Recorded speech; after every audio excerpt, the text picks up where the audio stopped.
چې تا ته غمونه ډېر او دغه ټیم کې تا الله ته نه وایې نو کله به یې وایې د شپې لمونځ کوه ګوره الله پیغمبر ته وایي د شپې لمونځ کوه هغه څوک دی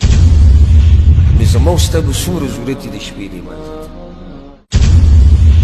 پیغمبر ته یې ضرورت دی نو ما او تا ته به څومره ضرورت دي که ډېر نه شي کولی 2 رکعته کوه 4 کوه په همیشه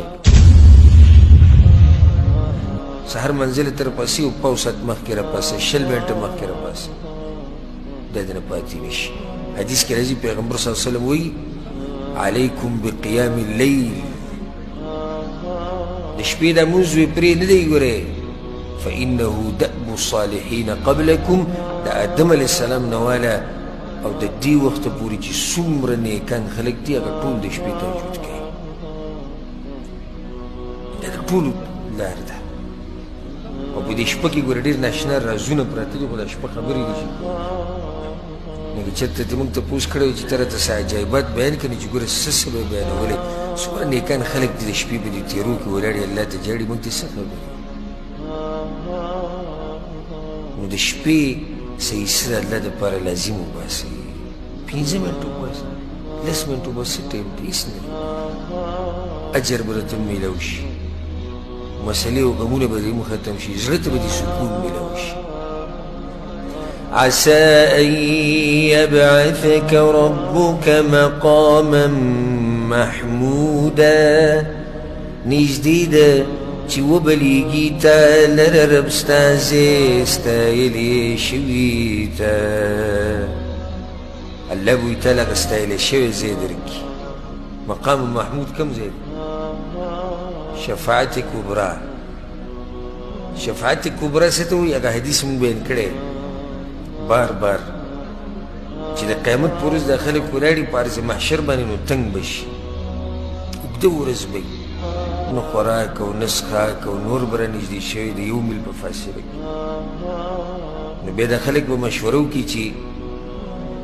چاته وایو چې الله ته ووایي چې د حساب کتاب شروع کړي دې دپاره به سفارش وکړو هېڅ هلته د الله سره څوک خبرې نه شي کولی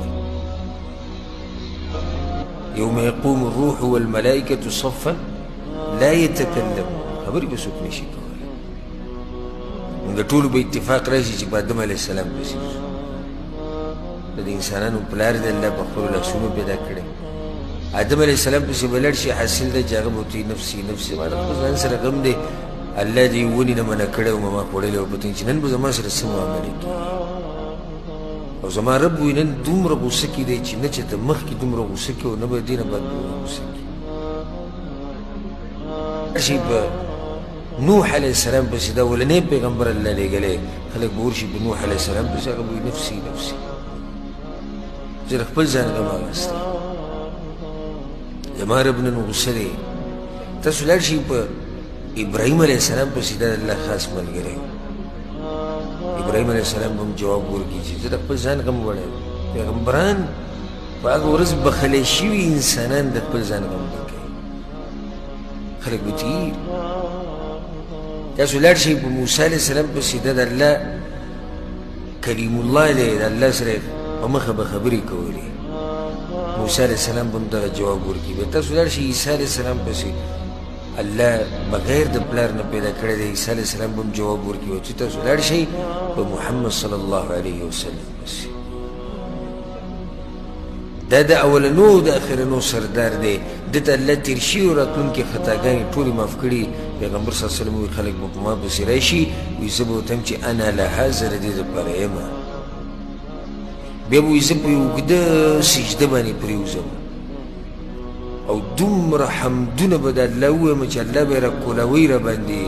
او رخی به راته او زه به یې ویم او ویم په یو اوږده سجده باندې به پروت یم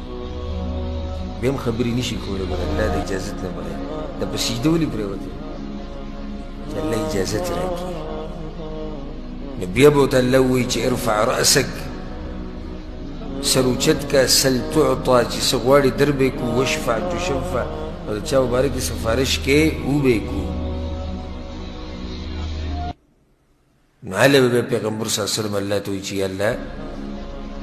دا خلک تنګ شوي دي غواړي چې تاسو حساب کتاب شروع کړئ دغه مقام مقام محمود دی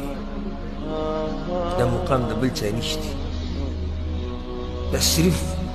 اور صرف د ځمکې په دې مخ او د اسمان نه لاندې د